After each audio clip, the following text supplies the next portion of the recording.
Bismillahirrahmanirrahim. Assalamualaikum warahmatullahi wabarakatuh. Alhamdulillah alamin. Wassalatu wassalamu ala rasulihil amin. Sayyidina wa maulana Muhammad wa ala alihi wa sahbihi ajma'in. Yang saya muliakan, hadirin hadirat yang dirahmati Allah Subhanahu wa taala, pendengar yang dikasihi oleh Allah Subhanahu wa taala. Bersyukur kita kepada Allah Subhanahu Wa Taala di atas limpahan kurnianya dapat kita bertemu pada kali ini.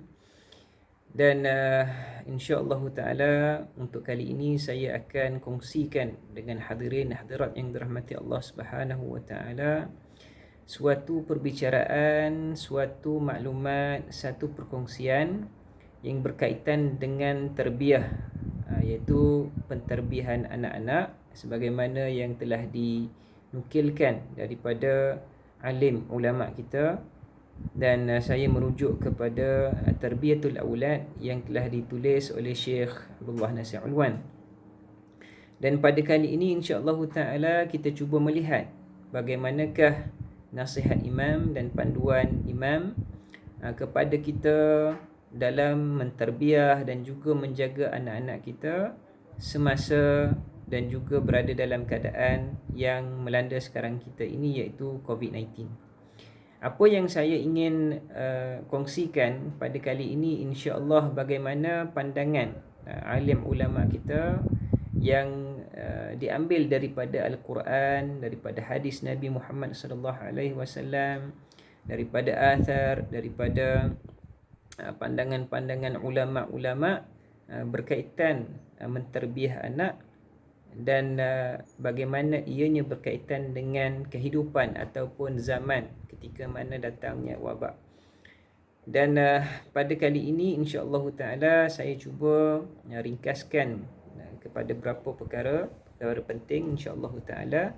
Yang pertamanya adalah berkaitan dengan situasi yang kita hadapi sekarang dan bagaimana kita melihat gejala-gejala yang sangat buruk, gejala-gejala yang menjatuhkan moral dan juga akhlak anak-anak kita sedang berlaku dan ianya sangat membimbangkan kepada masyarakat Islam, khususnya di negara kita. Baik. Untuk itu, pertama sekali apabila kita bincangkan bagaimanakah zaman ataupun keadaan sesuatu yang berada dalam keadaan wabak ataupun berada dalam keadaan tekanan, ianya pasti memberikan kesan kepada anak-anak.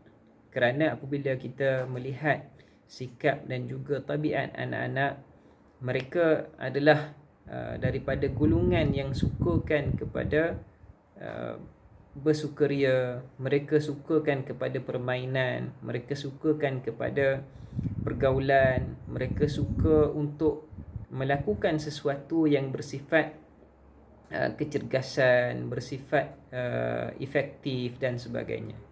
Oleh yang demikian, apabila kita dapati daripada tekanan, daripada kekangan yang dihadapi dalam keadaan COVID, kita melihat anak-anak ini mengalami tekanan, depression, dan mereka mungkin tidak meluahkan secara secara keras ataupun secara demo ataupun demonstrasi mereka kepada kita tidak secara terang menunjukkan kepada apa yang mereka tidak sukai dan apa yang menyebabkan mereka tertekan. Tetapi dari kajian dan juga daripada penelitian pakar, mereka dapat melihat bagaimanakah anak-anak ini mereka divert kan sikap mereka itu kepada perkara-perkara lain yang boleh membiuskan, yang boleh menyebabkan mereka ini lupa ataupun hilang tekanan tersebut. Dan daripada kajian yang saya cuba kongsikan kepada hadirin hadirat yang dirahmati Allah Taala, bagaimanakah tekanan yang dihadapi oleh anak-anak ini kita dapat ringkaskan dan dapat kumulatifkan daripada beberapa sumber. Contohnya bagaimana ada pakar psikologi dan pendidikan kanak-kanak yang menyebutkan bahawasanya di antara anak-anak ini banyak menghabiskan masa mereka adalah bersama dengan gadget. Ada masanya mereka ini banyak bermain game.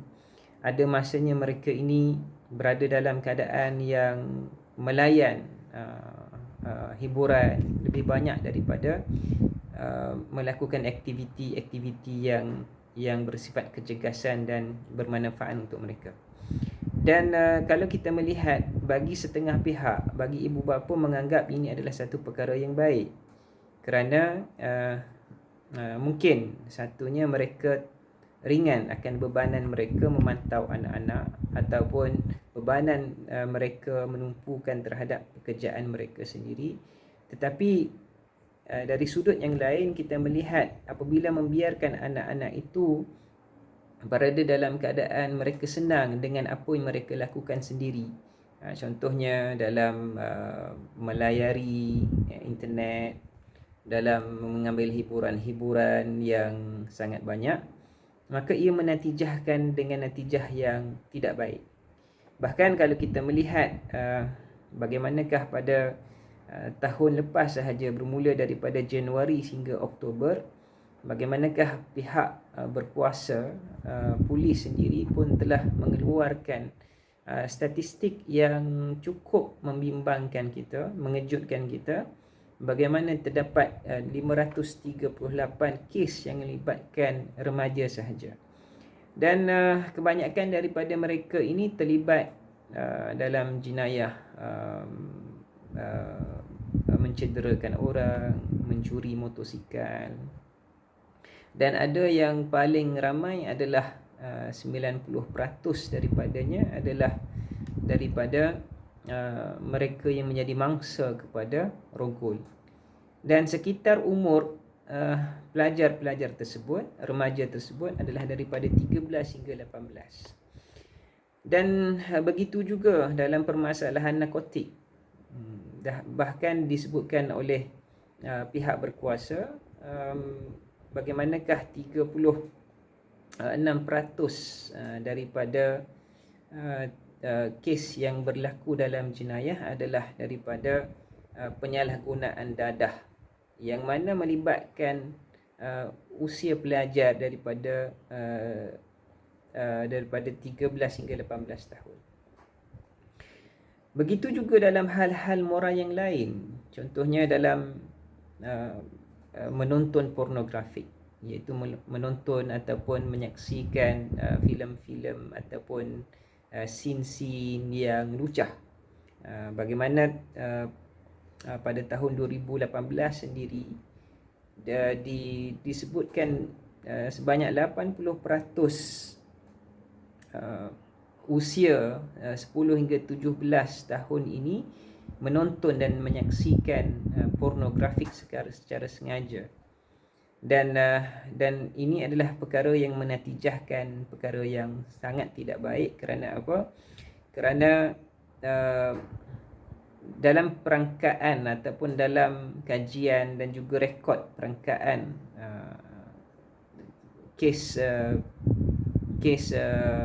hamil di bawah umur sahaja daripada tahun-tahun 2012 hinggalah sekarang, purata untuk setahun sahaja disebutkan sebanyak 4,000 orang remaja hamil setahun, iaitu di bawah umur, iaitu tanpa bernikah ataupun tanpa ada suami yang sah untuk anak-anak yang dilahirkan tersebut.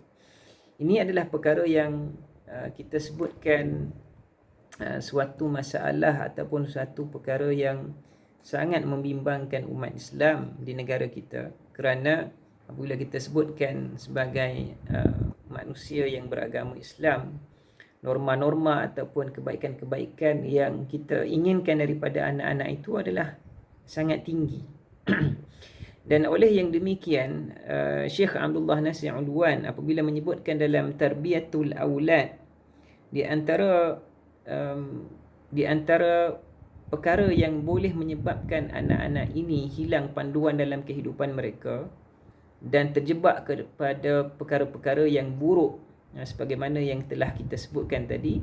Di antaranya adalah faragh, iaitu masa luang yang kosong tanpa ada pengisian yang baik.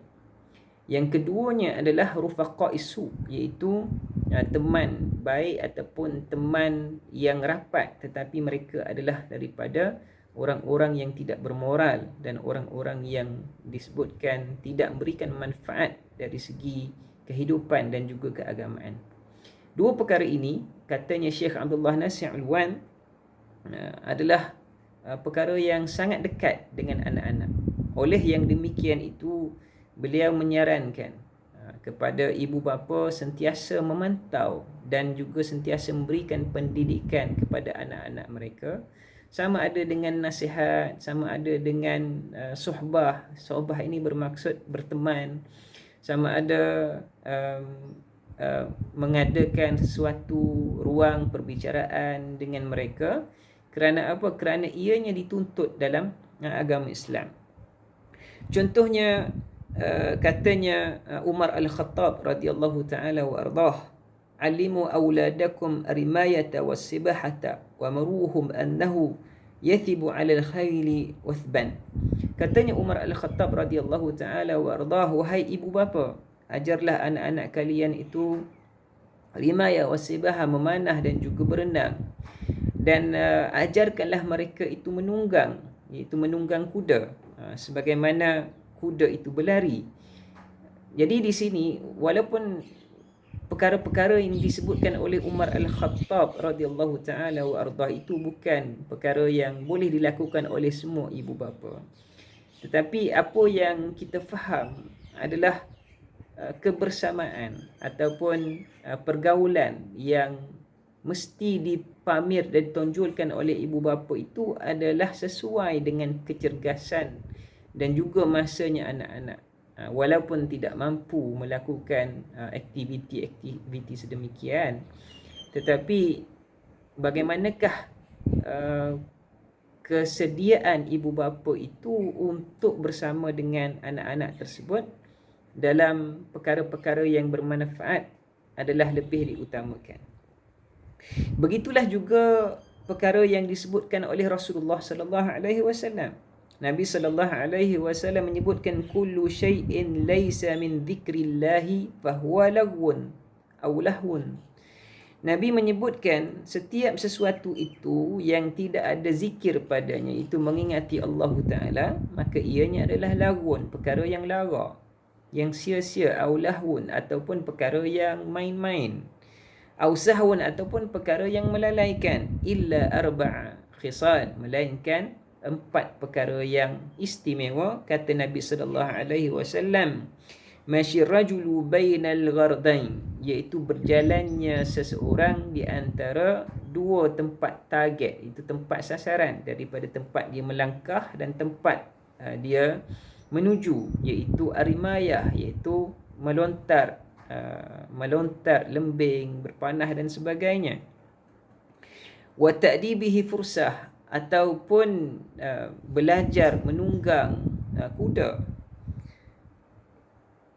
Wa tala'abathu ahluhu wa ta'allamahu sibahata, dan bermain-main dengan ahli keluarganya, iaitu melakukan aktiviti bersama dengan ahli keluarganya, ataupun mengajarkan berenang. Ini semua adalah perkara yang ada padanya zikir, iaitu mengingatkan kepada Allah Subhanahu wa taala.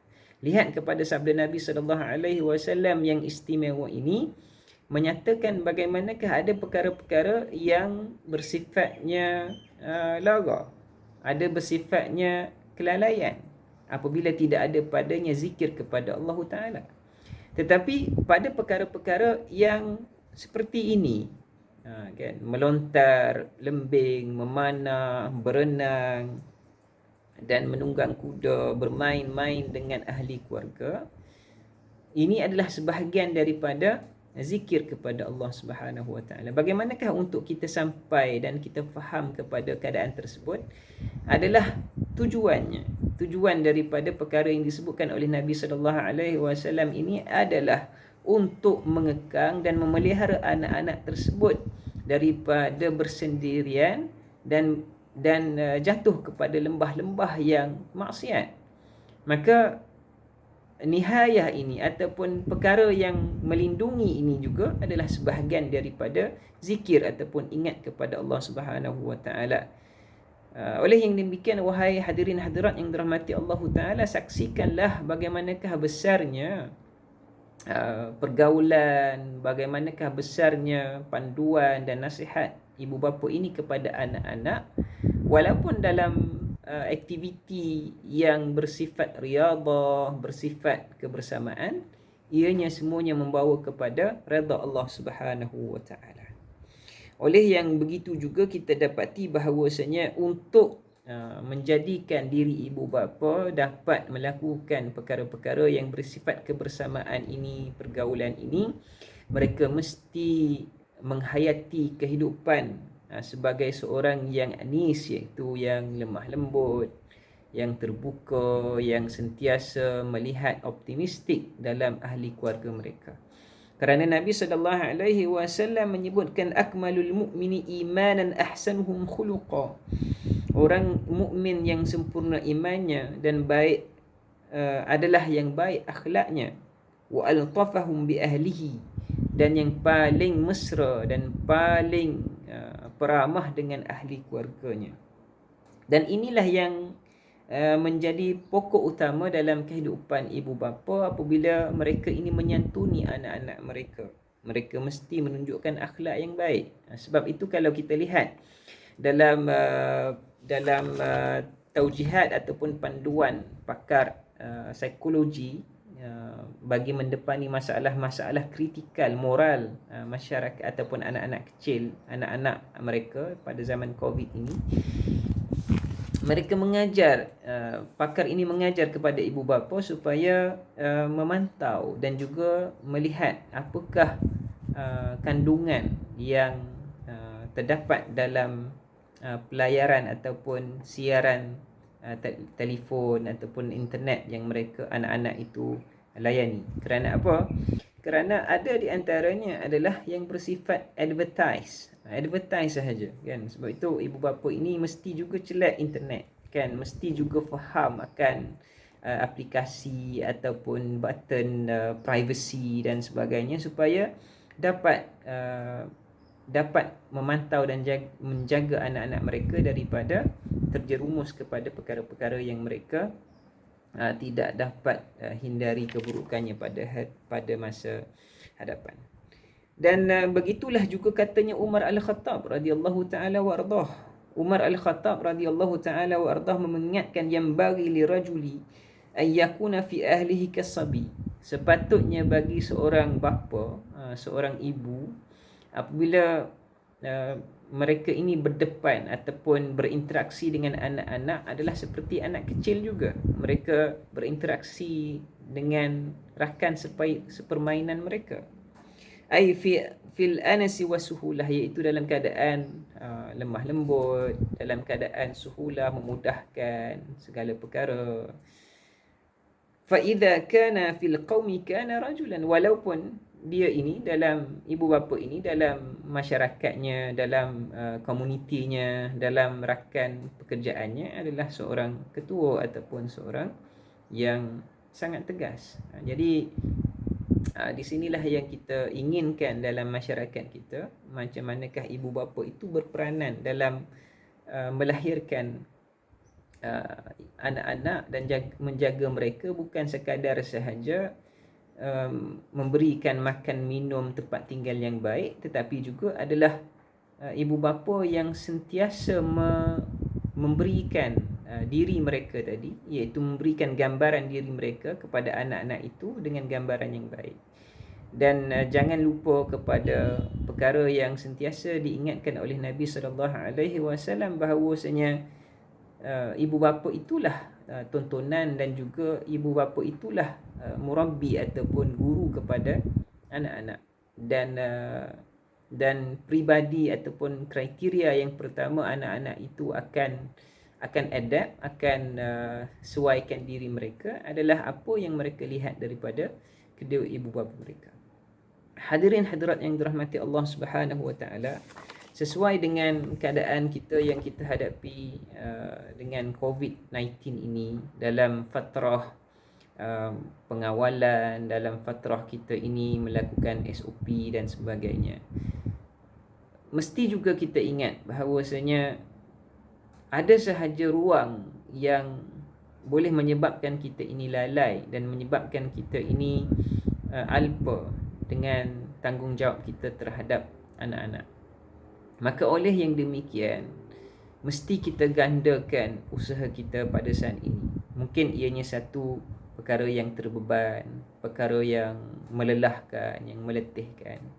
Tetapi saksikanlah bagaimanakah ianya adalah suatu saham, adalah satu pelaburan yang sangat baik untuk masa hadapan.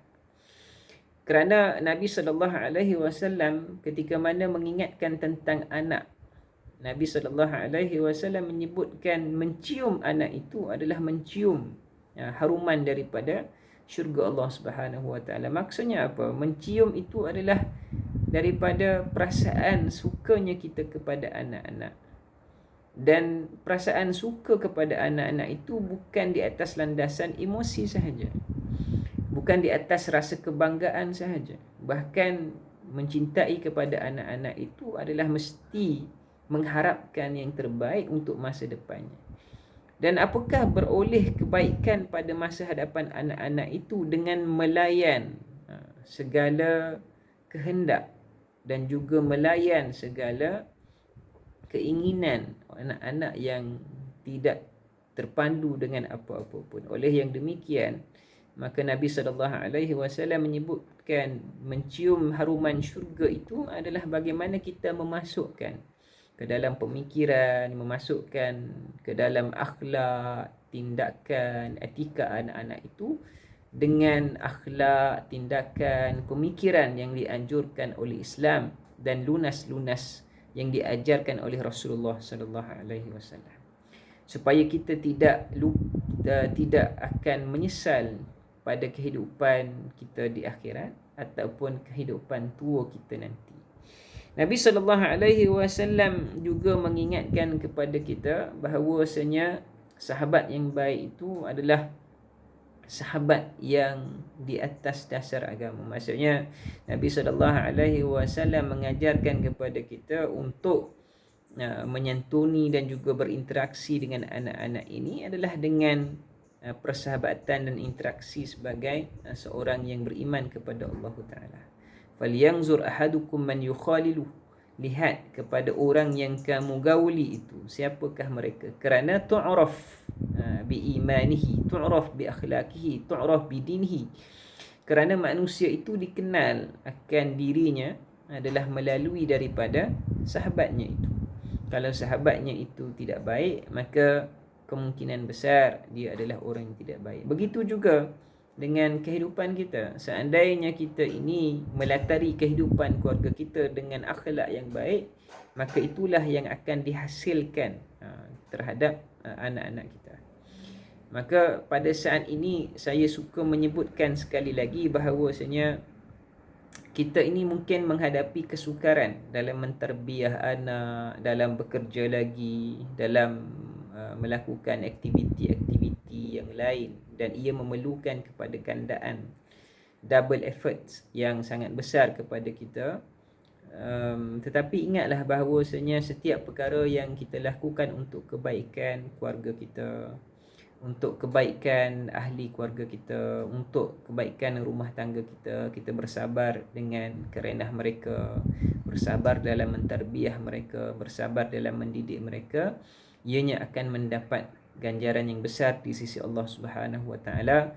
Bahkan bagi seorang bapa itu mungkin dia tidak ada kebaikan lain ataupun tidak ada amal ibadah yang lain untuk dia lakukan pada seharian, maka lakukanlah dalam menjaga, dalam memelihara, dalam memerhati dan memantau anak-anak. Itu adalah daripada amal ibadah yang baik dan besar di sisi Allah Subhanahu Wa Taala.